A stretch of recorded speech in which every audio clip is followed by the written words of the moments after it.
Part 1. The Ambassador's Gambit. The Grand Hall of the Galactic Conclave shimmered with the light of 1,000 stars. Massive crystalline windows stretched from floor to ceiling, revealing the expanse of space beyond. A tapestry of nebulae and distant galaxies that served as a constant reminder of the insignificance of any single species. Yet paradoxically, the hall itself was a monument to the significance of those gathered within it. Ambassador Eliza Chen stood alone at the center of the speaking platform. Unlike the other representatives who sat comfortably in their delegation boxes, humans were too new to merit such accommodations. Earth had only been granted observer status 3 standard years ago, after their first faster-than-light journey had accidentally triggered an automated beacon at the edge of the Sol system. Humanity requests full membership in the Galactic Conclave, Eliza stated, her voice firm despite the murmurs that immediately rippled through the assembly. We have met all technological requirements and established diplomatic relations with 17 member species. The hall fell silent for a moment before erupting into laughter. It began with the Volquar delegation, high-pitched clicks that their translation devices rendered as derisive chuckles, before spreading to the Kelth, the Mredith, and eventually even the usually stoic Zarkon. Eliza remained motionless, her expression impassive despite the humiliation. She had expected this reaction. Humans always faced the same response in these halls. First Consul Trazix of the Volquar rose from his cushioned perch, his 4 eyes blinking in sequence, a sign of amusement among his kind. Standing nearly 3 meters tall with an exoskeleton that could withstand direct energy weapon impacts, he physically embodied everything humans were not. The assembly acknowledges the human request, he said, mandibles clicking. However, the Conclave is not merely a gathering of species that have discovered interstellar travel. It is an alliance of powers capable of maintaining galactic stability and enforcing peace when necessary. He gestured with a heavily armored limb toward Eliza. Humans are fragile creatures. You require complex environmental support, cannot survive temperature variations beyond a narrow range, and possess no natural defenses. Your homeworld's gravity is so minimal that your musculature has evolved to be inefficient. Your species lacks even basic redundant organ systems. More laughter followed. Most significantly, Trazix continued, your species has never fought in a true war. You have no fleet beyond your scientific vessels. No combat experience beyond your primitive internal conflicts. The galaxy is a dangerous place, Ambassador Chen. The Conclave maintains peace because each member can contribute to its defense. What can humanity offer? Eliza waited for the translation devices to finish their work. The silence that followed was expectant. The delegates wanted to see her squirm, to watch her make desperate claims about humanity's potential or unique perspective. It was the same pattern that had played out countless times since Earth's discovery. Instead, she smiled. First Consul, distinguished representatives, she began, her voice soft yet somehow filling the vast chamber. I find it curious that a gathering of such ancient and powerful species would mock a newcomer for their perceived weakness rather than celebrate their potential. She took a step forward, her simple blue uniform, a stark contrast to the ornate ceremonial garments worn by the other delegates. You misunderstand humans fundamentally, she continued. Our fragility, as you call it, has been our greatest strength. Because we break easily, we learn to avoid breaking. Because we lack natural weapons, we created artificial ones. Because we cannot survive in hostile environments naturally, we built technology to reshape those environments. Trazix waved a dismissive limb. Pretty words, Ambassador, but they do not change biological reality. The Mredith have survived 17 extinction-level events on their homeworld. The Zarkon can regenerate entire limbs within days. The Volquar young can survive in vacuum for up to 30 standard hours. What can humans endure? Everything, Eliza replied simply. The translation devices stuttered, seeking contextual clarification. Humans endure everything, she repeated. When we cannot physically overcome an obstacle, we find ways around it. When we cannot find ways around it, we adapt to it. When we cannot adapt to it, we change the nature of the obstacle itself. She touched a control on her wrist, and the massive display screen behind her illuminated. You speak of wars, First Consul. Let me show you humanity's wars. The images that flashed across the screen silenced the hall. Scenes from Earth's bloody history, ancient armies clashing with primitive weapons, the trenches of world wars, nuclear detonations, and more recent conflicts utilizing drone swarms and exoskeleton-enhanced soldiers. Humanity has been at war with itself for most of its recorded history, Eliza explained. We have turned our creativity, our intelligence, our resourcefulness toward killing each other with terrifying efficiency. And each time, we survived. We rebuilt. We advanced. She paused, allowing the images to sink in. But that is not why you should accept us into the conclave. The screen changed, now showing rescue workers pulling survivors from earthquake rubble, doctors performing complex surgeries, engineers building bridges across impossible chasms, and astronauts repairing spacecraft in the vacuum of space. This is why. Because the same ingenuity that makes us dangerous makes us invaluable. The same adaptation that helps us survive makes us understand survival better than species who have never truly faced extinction. First Consul Trezix had stopped laughing, his 4 eyes now fixed intently on the human. You say we have no fleet. That is true. We have not built warships because we hope to join a galactic community of peace. But make no mistake, Eliza's voice hardened perceptibly. If threatened, humanity can turn its entire industrial capacity toward defense within months. We have done it before. She gestured toward the assembled delegates. You laugh at our physical limitations while ignoring what those limitations have forged. A species that looks at an ocean, it cannot swim and build ships. That looks at the sky, it cannot reach and builds aircraft. That looks at the stars, it cannot touch and build spacecraft. The hall remained silent as Eliza touched her wrist control once more. The screen now displayed a single image, a secure facility deep beneath the surface of Earth's moon. The Conclave Charter requires that new members demonstrate their ability to contribute to collective security, she said. Humanity is prepared to do so. We request a formal evaluation. First Consul Trezix chittered softly, the Volquar equivalent of a skeptical snort. What could this evaluation possibly entail, Ambassador? Your species cannot match any member race in physical combat, technological advancement, or tactical experience. We request the Gauntlet of Ordok, Eliza said. The reaction was immediate and dramatic. Delegates rose from their seats, translation devices struggling to keep up with the explosion of protests and exclamations.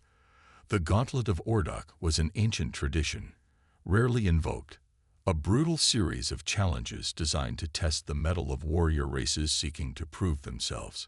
Impossible, Trezix declared once the commotion had subsided. No human could survive even the first trial. This is not a game, Ambassador. The gauntlet was designed for species with natural armor, regenerative capabilities, and centuries of combat training. Nevertheless, that is our request, Eliza insisted. The Conclave Charter is clear. Any prospective member may choose their method of evaluation. The First Consul's mandibles clicked rapidly, a sign of agitation. Very well. If humanity insists on this path, the Conclave will accommodate your request. But I warn you, Ambassador, when your champion fails, as they inevitably will, humanity's application will be suspended for 50 standard years. Eliza nodded. We accept these terms. Trezix leaned forward. And who will be humanity's champion? You, Ambassador?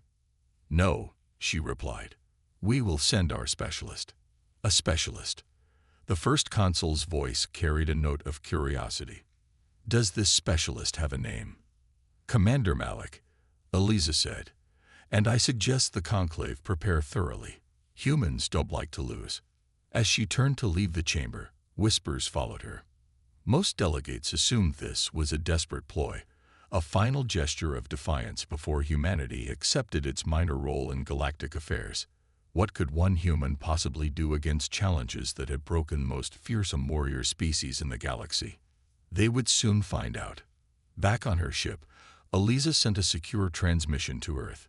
It contained 3 words: "Release the commander." Deep beneath the Pacific Ocean, in a facility known to fewer than 30 humans, a chamber hissed open. Inside, suspended in a clear gel that preserved muscles and neural pathways during long dormant periods, floated a figure. As the gel drained away, monitoring systems registered increasing brain activity, rising heart rate, and muscle contractions. Eyes snapped open, unnaturally amber, with thin vertical pupils more reminiscent of a predator than a human. "Commander Malik," said the facility director through an intercom, "you've been activated. The gauntlet of Ordok awaits." The figure rose, gel streaming off a physique that seemed both human and somehow more. Malik's voice was rough from disuse, but carried a cold certainty. "How long?" 7 years, 4 months since your last deployment." Malik nodded. "The target?" "Not a target this time. A test. The aliens don't believe humans are strong enough to join their club." A smile spread across Malik's face, a predator's smile, all teeth, and no warmth. "Then let's change their minds." As medical technicians rushed to prepare Malik for transport, the facility director sent confirmation to Ambassador Chen. "The first human killer has awakened." Across the stars, the Conclave was preparing the gauntlet, unaware that humans had done what they always did when faced with overwhelming odds. They had changed the rules. Commander Malik wasn't merely a soldier or a champion. Malik was humanity's answer to a galaxy that thought them weak. An answer they had hoped never to reveal. But they had laughed at humanity. And now they would learn. The Reckoning. The Ordok Arena hung suspended in space, a massive structure of ancient design that predated several member species of the Conclave. Its black metallic surface absorbed rather than reflected light, making it appear as a void against the star field behind it. Inside, representatives from across the galaxy gathered in ascending tiers around a central platform, the arena proper where the gauntlet would take place. First Consul Trezik stood at the ceremonial podium, his exoskeleton polished to a mirror sheen for the occasion.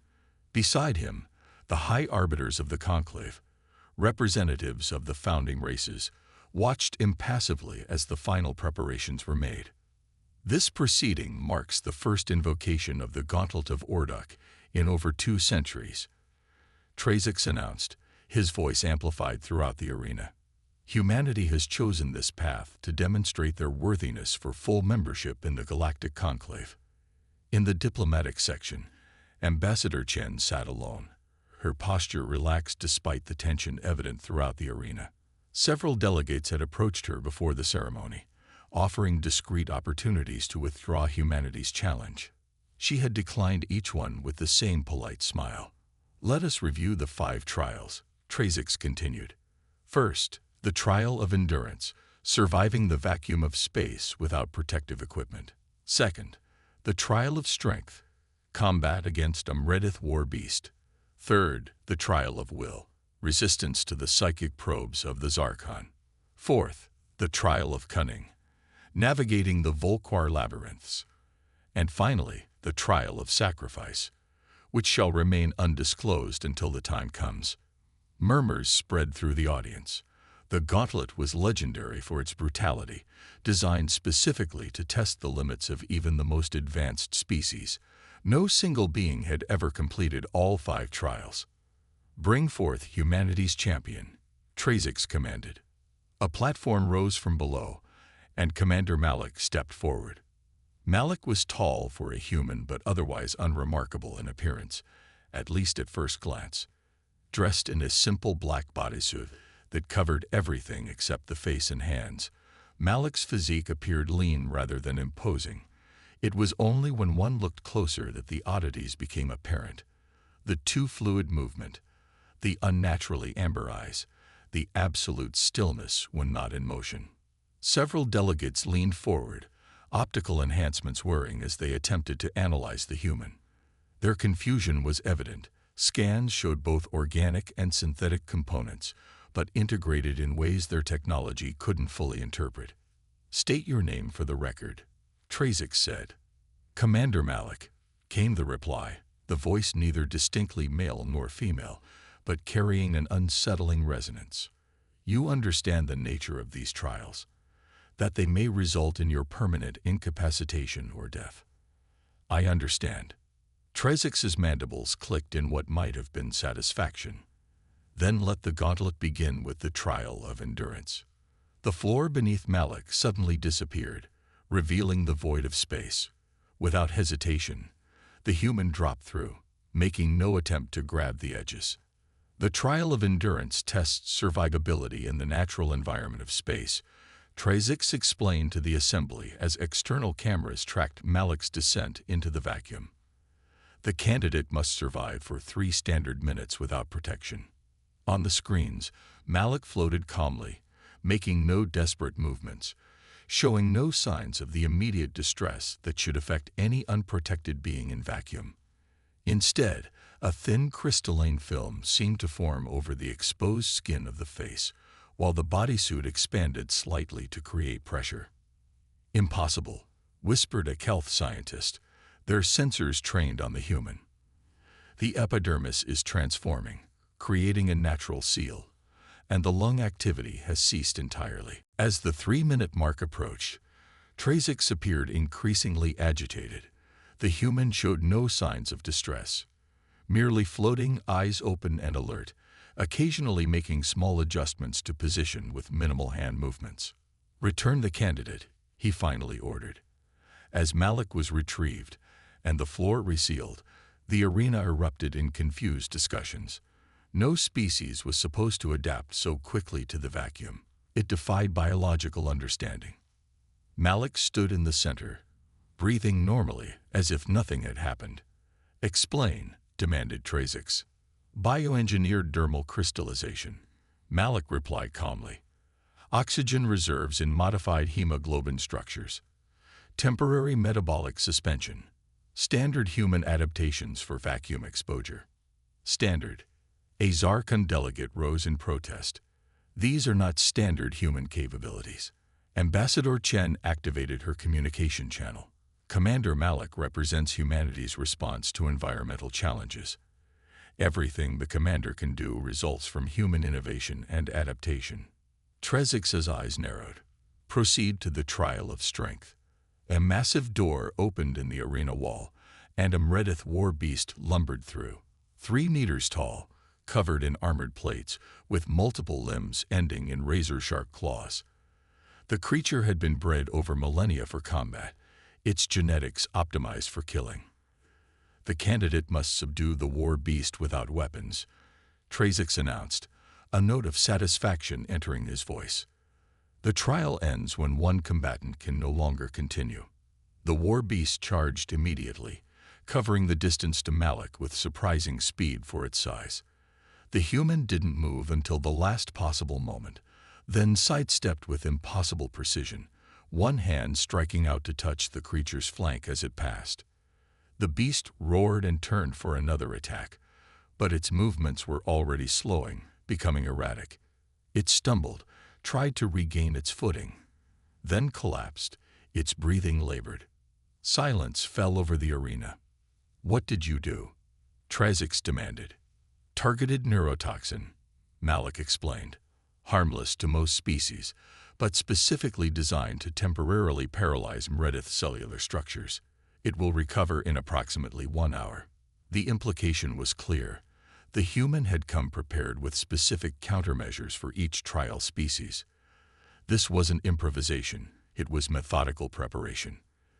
"This violates the spirit of the trial," Trazix protested.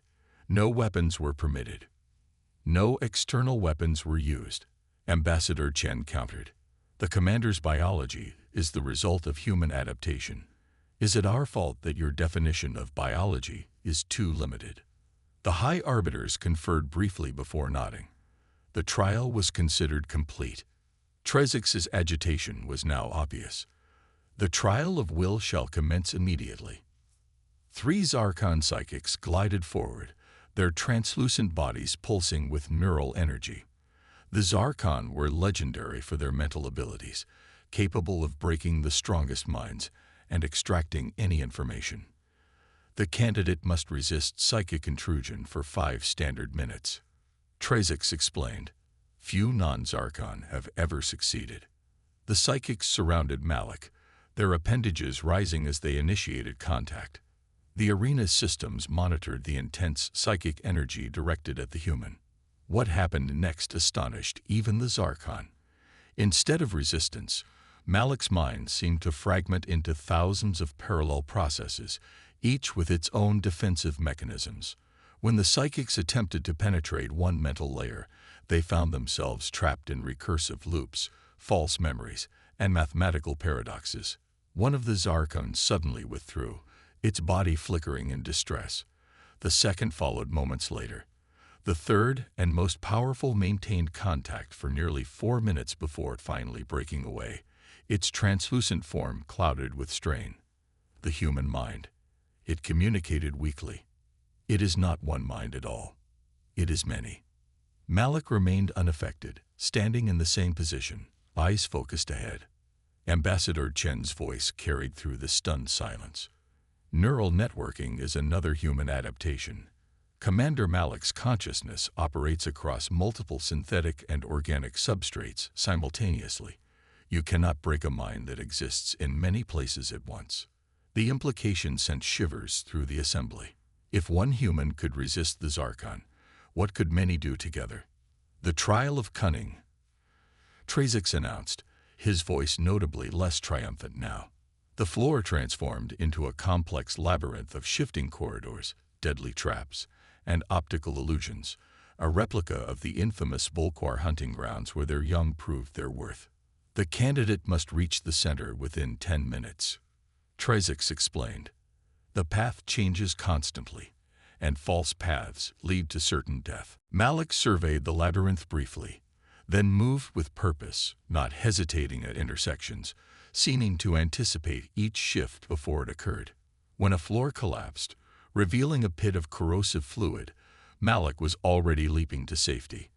When walls closed in to crush anything between them, the human had already passed through. The assembled delegates watched in growing unease as Malik reached the center with over 3 minutes remaining, having navigated a course that should have been impossible without prior knowledge. Pattern prediction algorithms, Malik stated before anyone could ask. The labyrinth changes according to mathematical sequences. Complex, but not random. First Consul Trazix was no longer bothering to hide his distress. The final trial. The trial of sacrifice. The arena darkened, and a holographic display appeared before Malik. It showed Earth, rotating peacefully in space. For the final trial, Trazix said, his voice solemn, "You must demonstrate your commitment to the greater good. If humanity joins the conclave, you must be willing to sacrifice for the whole." A targeting reticle appeared over Earth. "This is a simulation, but the choice is real," Trazix continued. "The trial presents you with a scenario. A hostile force threatens multiple conclave worlds, including Earth. Resources exist to save either Earth or 3 other inhabited planets.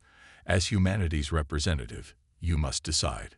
The implication was clear: save Earth and fail the trial, or sacrifice Earth to save more lives and prove humanity's commitment to the greater good. Malik studied the simulation for a long moment, then looked up at Trazix. "You misunderstand humans again," Malik said, voice eerily calm. "We don't sacrifice our home. We find another way." Malik's hands moved in a blur across the holographic controls, reprogramming the simulation itself. The display flickered, then stabilized, now showing a completely different scenario. A fleet positioning itself between the threat and all 4 planets, resources reallocated to protect everything. "Impossible," a technician called out. The simulation parameters were locked. "I changed them," Malik replied simply, just as humans always do when presented with unacceptable choices. The arena erupted in chaos. Some delegates were outraged at the subversion of the trial, others fascinated by the demonstration of human thinking. The High Arbiters conferred urgently among themselves.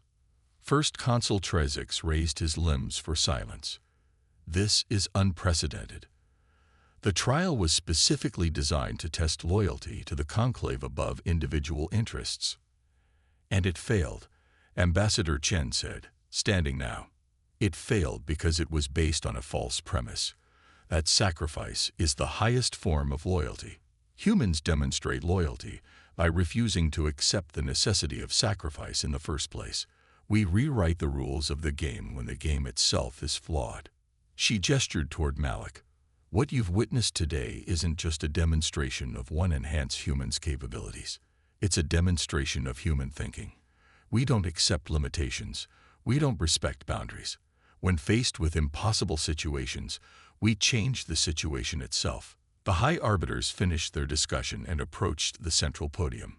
The eldest among them, a Kelth whose shell bore the marks of centuries, addressed the assembly.